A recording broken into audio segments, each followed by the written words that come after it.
The answer I heard a few days ago when I asked someone about his supplier's code of conduct was, I think they do not even know what it is. So what about your suppliers? In this episode, we talk about the power an implemented code of conduct can have. And by saying that, also what it means when it does not exist or it's just another piece of paper. Good to have you here.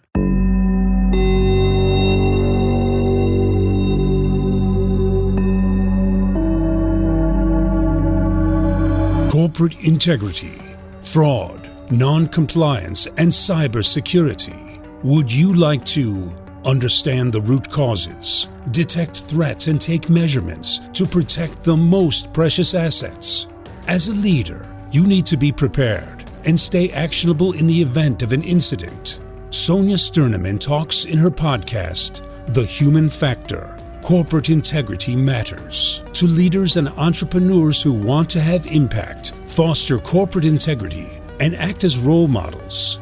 As an international expert for corporate governance and integrity, entrepreneur, and independent board member, she knows the challenges. Let her inspire you.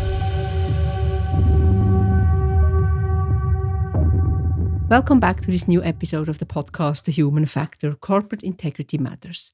You might be an integrity enthusiast, a business leader, a corporate integrity counsel, or on your way there. I'm your mentor when it comes to corporate integrity with impact, founder of the Corporate Integrity Concepts and the Corporate Integrity Academy. With the vision to protect and secure assets, reputation, and actionability, yours and the one of your organization. Why? Because corporate integrity matters. And now let's dive into the question, why having a code of conduct is never an alibi. Especially when we talk about all these documents not understood by most of the employees, suppliers, and clients organizations work with. I'm convinced that an implemented code of conduct is essential to set the framework on what we do how, no matter what form such a code has. And as I already mentioned at the very beginning, the topic was raised during a discussion with a client which had good reasons to end a relationship with one of his suppliers. But more on that later. Bringing up the topic code of conduct is often misunderstood as an additional regulatory paper created by one not understanding the business. I completely understand the aversion at some point, if the real power of such a tool cannot be seen. And exactly here I would like to start with the power of having an implemented code of conduct versus an alibi. Even though the responsibility of the code of conduct is at the top, the executive board and management, it is even more important that it is understood by everybody. And with everybody, I do not only have the employees in mind, no. Especially also the entire ecosystem an organization is in and works with.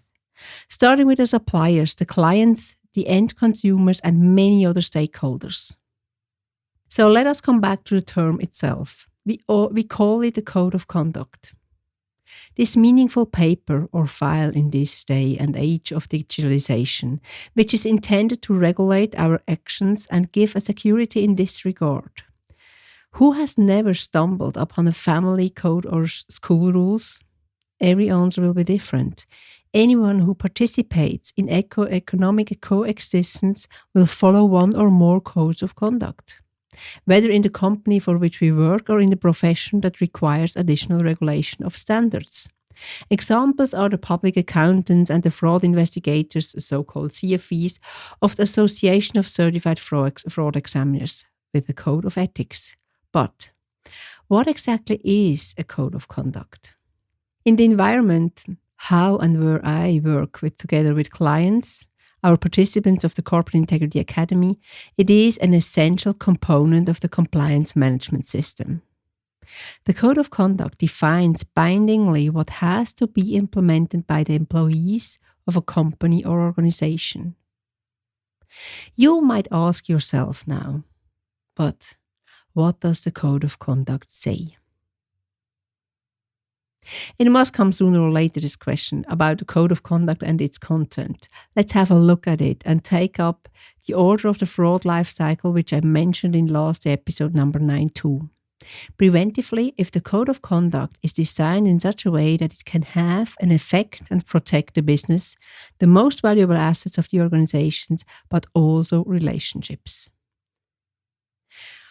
And the second one, revealing or already investigative when it comes to identifying violations of the code of conduct. As part of my work as an expert of non-compliance and white-collar crime, these investigations also on the code of conduct are unavoidable, depending on the context and the questions to be answered. The practice shows a complex picture of answers, and I would like to encourage you to take up the following framework as your take-home assignment for this episode. Imagine a decision tree we now go through together. We start with a very easy first question with the have. The first question aims to know whether a code of conduct exists. What I often see is that the eyes are already directed towards the ceiling on this question, and the answer which comes is most of the time, yes, we have such a code of conduct in our company. And then a little but. The next step is about knowing what the code of conduct includes or says about. It gets more difficult when it comes to remembering what is written in this code of conduct. Most of us said, yes, we have one, but we don't know about it. Here with that question, I would like to offer you, and hopefully you do the same with your team, a helping hand. I just need to know the essential cornerstones that are so important to the company that they are regulated in a code of conduct. In practice, the answer is in more than 90% of the cases, difficult question. I would have to look it up again. So people do not know what is said and written in the code of conduct. The third step is the understanding. This last point for an effective and preventative implementation of a code of conduct is in practice high level undisputed. But it is precisely this step from knowing to understanding that is needed to achieve the desired effect of a code of conduct. Employees and business partners will not be able to follow the rules if they do not understand what is expected of them. If you don't know about the expectation, you can never reach it. But with the described decision tree, you only have the first step from which I would like to invite you to the effective implementation of a code of conduct. The most important question will be, how do we build the bridge from having one to knowing to understanding? And the answer is quite simple. It is very individual. Yes, I know that is not what helps you immediately, but it also relieves the pressure that this could be an exercise you just missed out. It takes and needs your knowledge of the entire business model to do so. No, there is no fully standardized questionnaire, even though within the Academy we have an entire course of implementing an effective code of conduct. The simply copying of existing code of conducts, which can be found in the web, does not have the desired effect. Not at all. Often clients come back frustrated after having put a copy of the code of conduct onto their website and ask the employees to sign it. With such an approach, the effectiveness will not be given because it's not tailored to your organization. And as you know me, there is no point in implementing something which is not goal-oriented towards prevention, detection, or response to fraudulent behavior or non-compliance.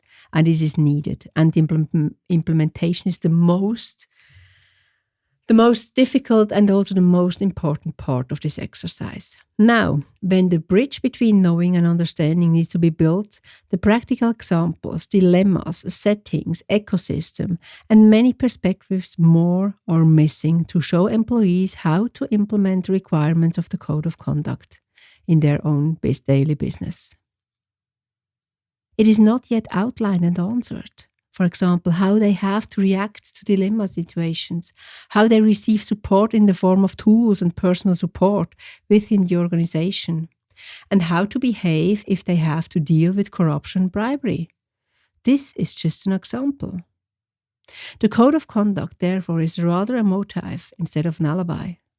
And I'm convinced that with the knowledge about these core elements, no code of conduct will become a pure alibi, but a signpost that will be correctly understood and, hopefully, also implemented by all those involved. Like a rack wheel, the code of conduct builds the connection between the different disciplines of a successful business model. My personal conclusion is that the code of conduct is rather a motive instead of an alibi. That's what I already said. A tool and framework which supports and not burdens the actions and behavior of all involved parties. I'm sure you remember the decision tree of the take-home assignment. Maybe you could also implement it in your next session within your team, your business partners, or other stakeholders.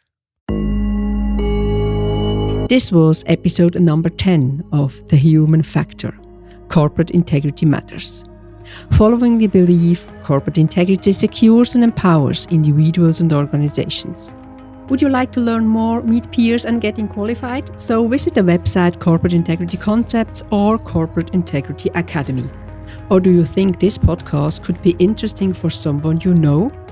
Sharing is caring, and we are always happy to welcome your peers to our community. And if you like this episode, subscribe and don't miss any of the future ones. The show notes are, of course, enriched with relevant information, and your connection via any of the social media channels is highly appreciated and will be answered. Promised. And please do not forget, topics of your interest or interview partners are highly welcome. Just send me a note on any of the channels you know. That's it from my side. I thank you for listening. My name is Sonja Stirnimann and I'm your host. Stay curious, actionable, and a role model. Take care and goodbye.